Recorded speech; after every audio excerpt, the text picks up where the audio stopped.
Welcome to another episode of Rock, Shovels, and Manuscripts. I'm Rick, and this is Steve. Howdy. Hey, Steve. Are you ready?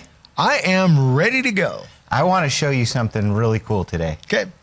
Imagine a theater built onto almost a vertical cliff face. Wow. In ancient Pergamum. I've got a shot of that I want everybody to see. It's one of the most memorable theaters from the ancient world that I've seen. Isn't that amazing? Yeah, I guarantee you they had no wheelchair access. I'd be kind of scared to enter that place. I'd be afraid just to walk up there. Can you imagine if you tripped? Wow. I know. Okay, do you have any idea how many people could sit there? No, they've only uncovered a fraction. Oh, it was much bigger. Yeah. Okay. Yep, that's all that they've been able to dig up. That's huge. And it looks like towards the bottom there, maybe there was an earthquake at one time. Okay, now where is Pergamum? Pergamum's in Turkey. Okay. As are, all the churches of the book of Revelation. We're in Asia Minor. Mm-hmm. And Revelation chapter 2 talks about it. So I'm going to just read the text and we'll look at it piece by piece. So, to the angel or the messenger of the church or congregation in Pergamum write, these are the words of him who has the sharp double-edged sword. I know where you live, where Satan has his throne. Yet you remain true to my name. You did not renounce your faith in me, even in the days of Antipas, my faithful witness, who was put to death in your city where Satan lives. Nevertheless, I have a few things against you. You have people there who hold to the teaching of Balaam, who taught Balak to entice the Israelites to sin by eating food sacrificed to idols and committing sexual immorality. Likewise, you also have those who hold to the teaching of the Nicolaitans. Repent, therefore. Otherwise, I will soon come to you and will fight against them with the sword of my mouth. He who has an ear, let him hear what the Spirit says to the congregations. To him who overcomes, I will give some of the hidden manna. I will also give him a white stone with a name written on it, known only to him who receives it. Okay, Steve, well, it's obvious that there's a lot of meat in this passage. There is. There's a lot going on here. Much of it ties to the culture of the day. Mm-hmm. Yes. And we'll see some of that. But first, I just want to introduce you to Pergamum. One of the key aspects that archaeologists like to point out about Pergamum is they had one of the biggest libraries in the ancient world, second only to Alexandria. Really? Yeah, there was at least 200,000 books/scrolls in their library there. What most of the writing in those days was done on paper that's made out of papyrus. Okay. But they had to ship that in from Egypt, and there became a shortage of it. So they invented, the people from Pergamum, invented a new material to write on, and they called it pergaminus. Okay. If we were to put that into modern English, the word would be parchment. Oh. So everybody's heard of parchment. Of course. But we didn't know it came from Pergamum. I had no idea. Now we do. At least 2 or 3 times in the text, we heard that Satan dwells there. Satan's throne is there. I mean, how would you feel if you got a letter from the Lord and it says, Satan lives in your city? I'd be a little concerned. Yeah, it's scary, isn't it? And I'd probably personalize it as well to say, what am I doing that may be allowing that to take place? I guess my first response would be a little fear, a little freak out. But then my next response would be, well, yeah, I guess I already knew that. And in a sense, I can see him in almost any city. Right. But he specifically says that Satan's throne is in Pergamum. He doesn't say, all of you who are believers therefore should flee. So we get this mindset that somehow Lot was evil because he didn't flee Sodom before God destroyed it. Oh, very good point. But God never told the people in Pergamum to leave, and he didn't tell Lot to leave until the very end. What were to happen if believers were to leave every sinful city? The city would be devoid of anything that was holy. That's right, no divine witness. Right. And where then would we live? Because every city is sinful. In monasteries with closed cells. Exactly. To keep out the world. Exactly. And that's part of the mindset, I think, of throughout the centuries of Christendom, is that we can't be around anything that's evil. In other words, to influence it for God. Yeah, I think that's why the whole monastic movement was born. People wanted to be holy, and they figured the only way to do that was to get away from people. Right. Problem is, we're in this world and not of it. And how do you love people if you're not around them? Yeah, and a bigger problem was in every cloister, there was still one person. Yeah, exactly. I can't get away from me. Exactly. So the question has become, what exactly is Satan's throne? What does this refer to in Pergamum? There's no definitive answer, but there are some very strong possibilities. Okay. For example, Zeus had a temple in Pergamum. He's the king of the gods. So it's not a difficult inference or a stretch to say, oh, well, if he's the king of the gods and he's got a temple there, that must be Satan's throne. It's feasible. Some of the other ideas, I think, are even closer. One of the most popular ones is emperor worship. Emperor worship was extremely powerful there.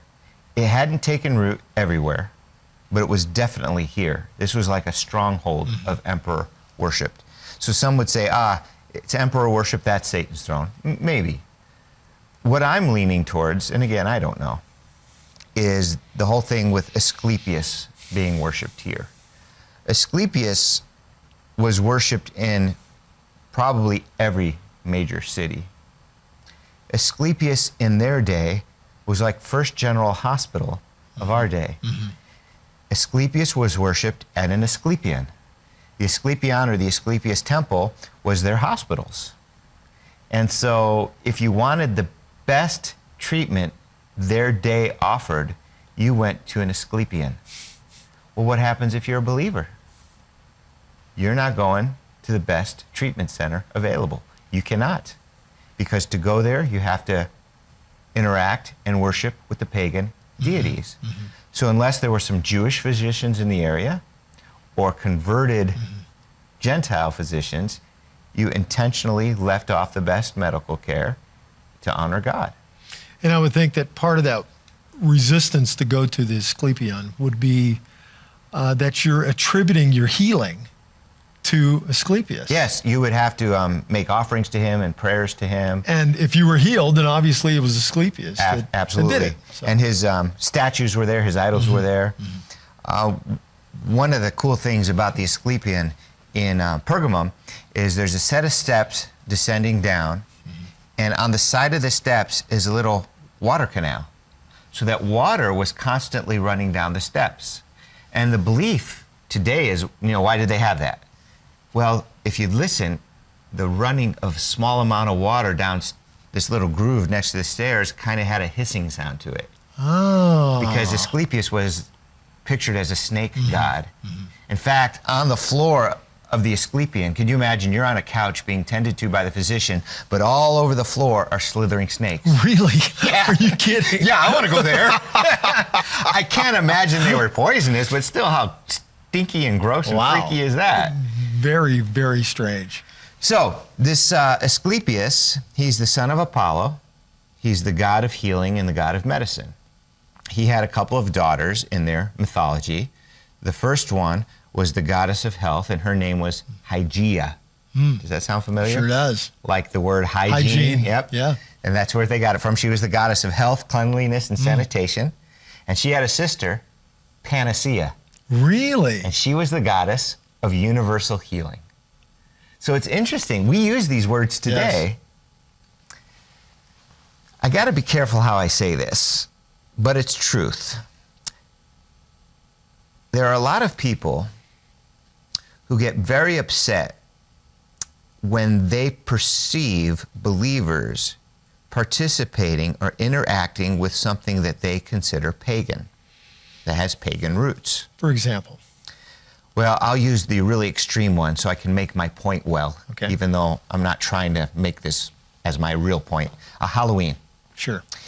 If Christians dress up their kids as clowns and fairies and send them to their neighbor house for candy, some Christians would say, well, that's evil because Halloween is evil and you should have anything to do with Halloween. That would be an example. Sure, sure. But there are others. Right.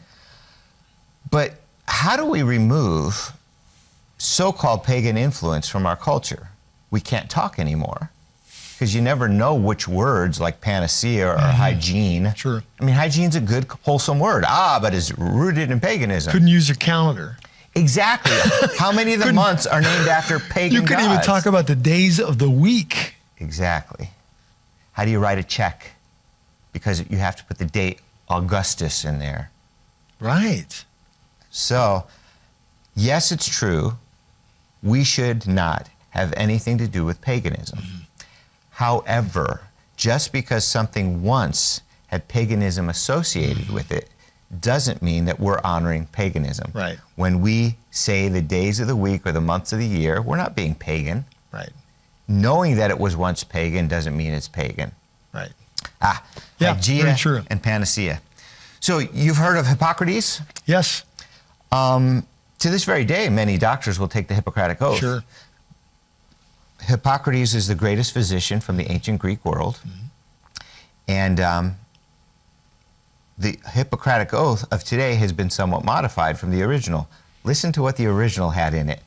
Okay. And I quote, "I swear by Apollo, the physician, and by Asclepius, and by Hygeia, and by Panacea, and by all the gods, ...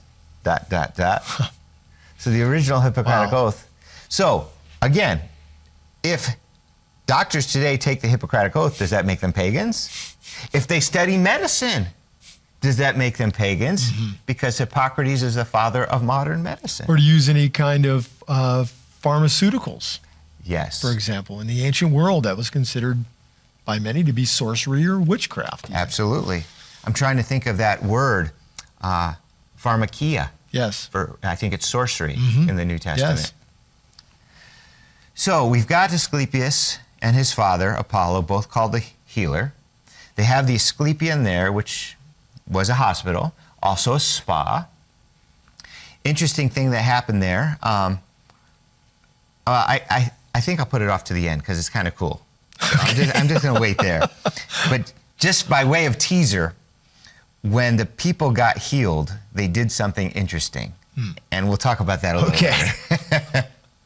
The Asclepian in Pergamum was one of the most famous in the ancient. It was the Cedars-Sinai or the Mayo Clinic of the day. Okay. If you really wanted to go see the best, you went there.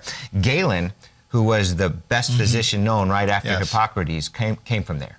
So that would be an example of, the impact that they had on the ancient world. Now, I told you that they had snakes slithering on the floor. Yeah, and honestly, if I had gone there, I would be coming out of my skin. I'm just telling you that. Okay, sorry for the really bad joke, but we're going to pause right there, and we will be right back, so don't go away. GLC invites you to visit us on our Facebook page at facebook.com/GLCTV. Here you can stay in touch with all of the latest GLC news along with daily scriptural inspirations, current specials in our bookstore, links to our newest shows, and online media, plus articles from trusted sources. Feel free to drop us a message or a question by posting to our page. Please help us out and like our page by clicking on the thumbs up button. Don't delay, drop by the GLC Facebook page at facebook.com/GLCTV. We want to interact with you today. Okay, welcome back to Rock, Shovels, and Manuscripts. I'm here with Steve, and we are talking about Asclepius from Pergamum. I was talking right before the break, and your horrible, horrible joke. It was. Can we even call that a joke? I would. All right, we'll give the brother the benefit of the doubt because love believes all things. So we know that the snakes were on the floor. We know that the god was depicted as a snake. But let's jump forward to today. Okay. On the side of ambulances, hospitals, what do we see? Sure. We see a staff with a snake around it, or wings and a staff and snakes around it. This idea of snakes being associated with healing goes not only back to Pergamum, but even in the first century, it was still already an ancient concept from Egypt. They had a snake god who was the god of death and also the god of healing. Yes. I find it interesting that in the wilderness, God sent snakes as a plague to kill the people. And he told Moses, fashion a brazen snake, put it on a pole, and elevate it above the people.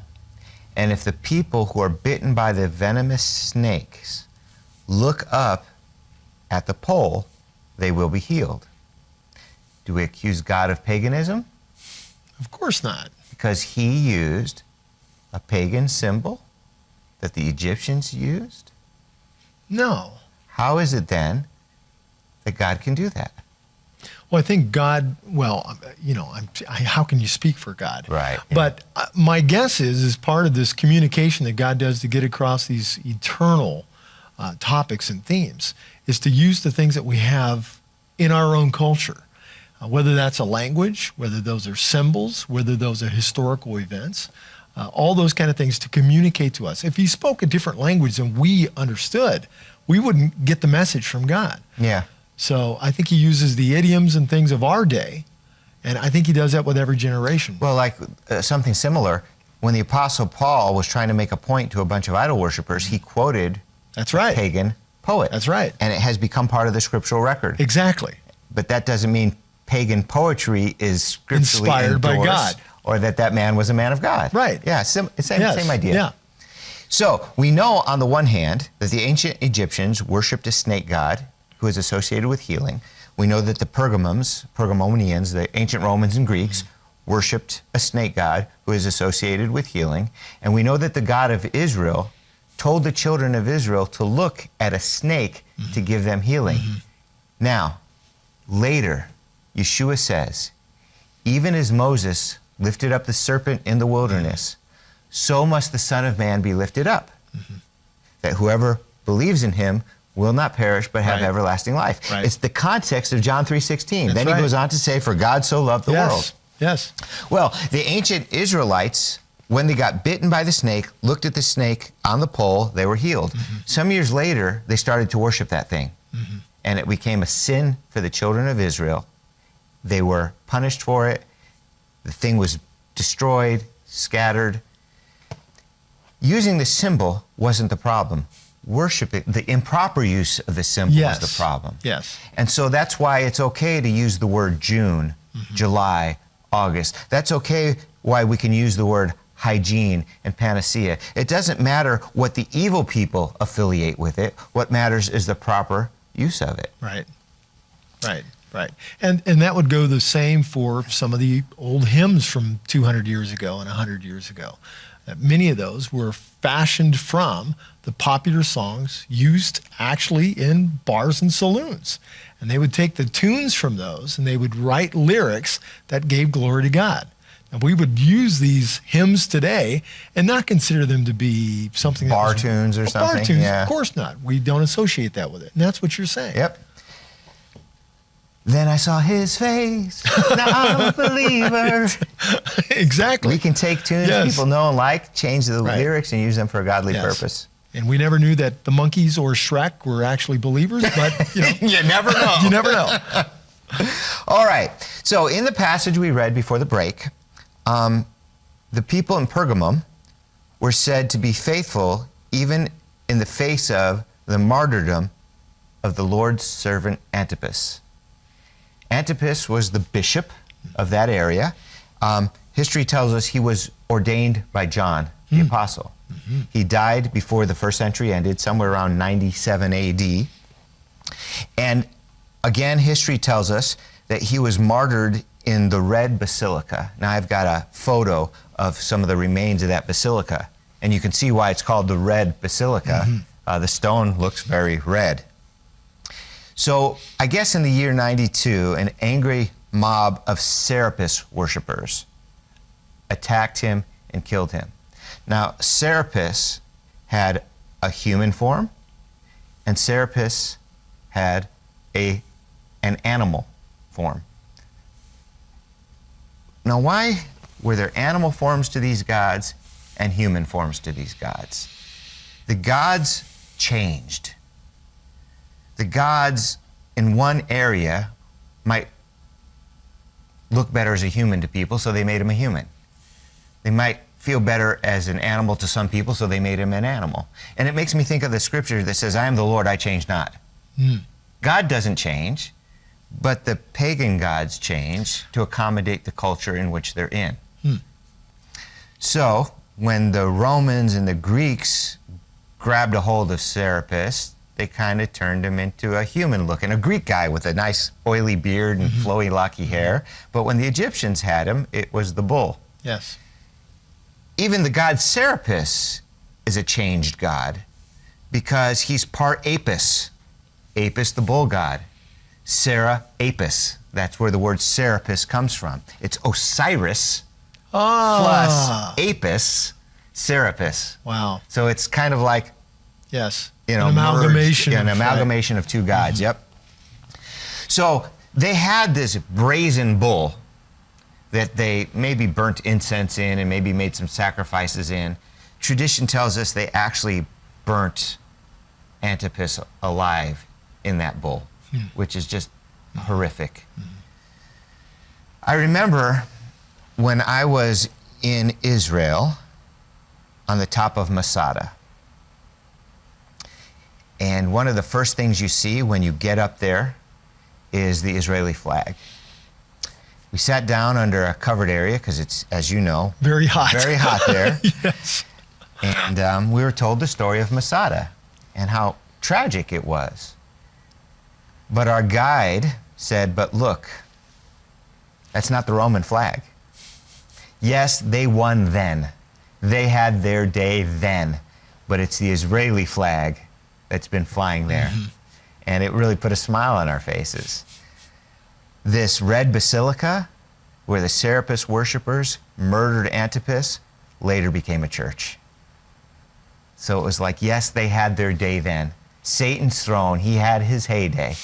And it reminds me about what it says in the book of Revelation. Satan is cast down to earth. He knows his time is short. Yes. So he causes as much havoc as he can.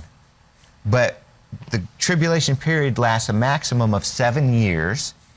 And then Messiah will set up his kingdom that'll last 1,000 years.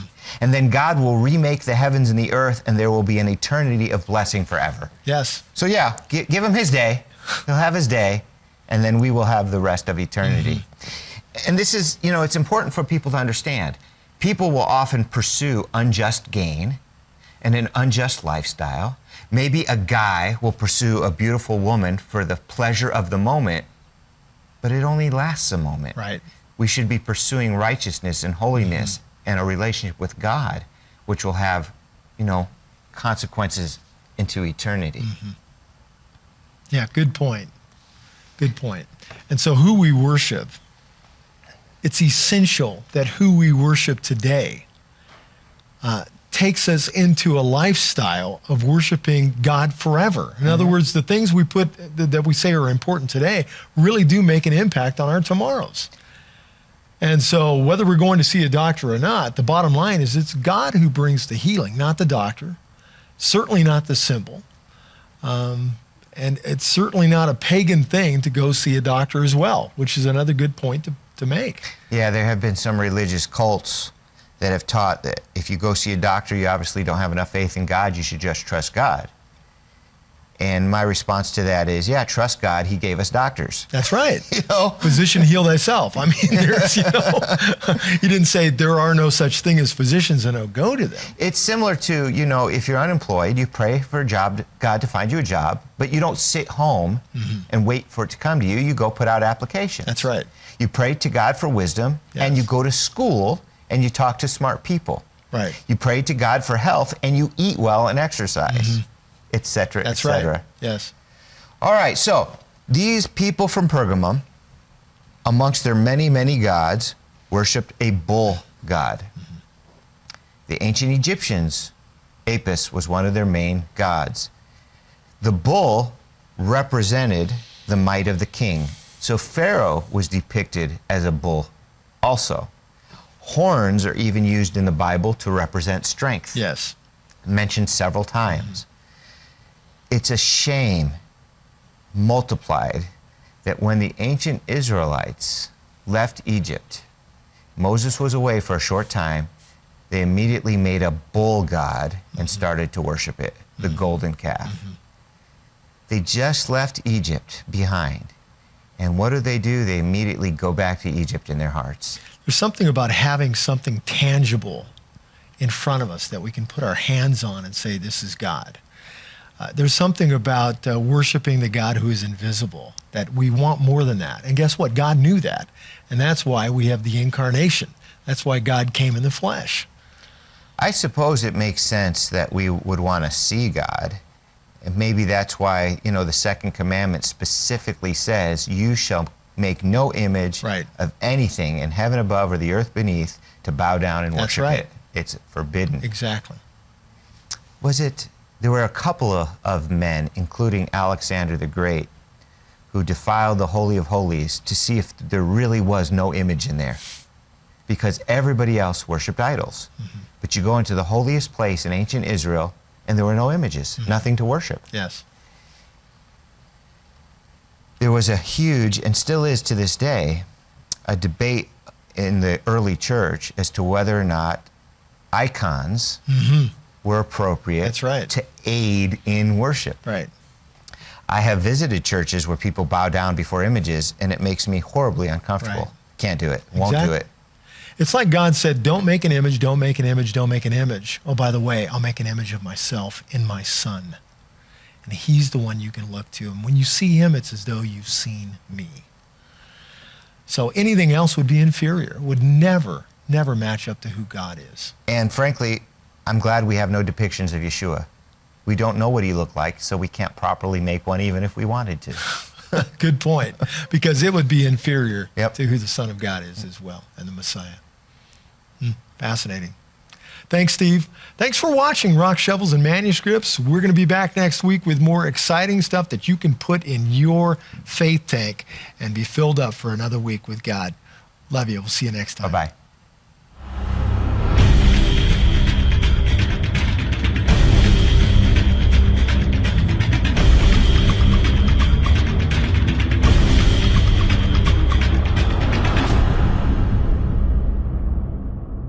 This episode was produced by and for God's Learning Channel. If you're enjoying this series, your financial support will help us keep this program on the air. Simply send your contribution to God's Learning Channel, P.O. Box 61,000, Midland, Texas 79711-1000, or log on to our website at www.glc.us.com and donate using PayPal. Please be sure to designate which program your contribution is intended to support. Thank you for helping us make unique quality programming a reality.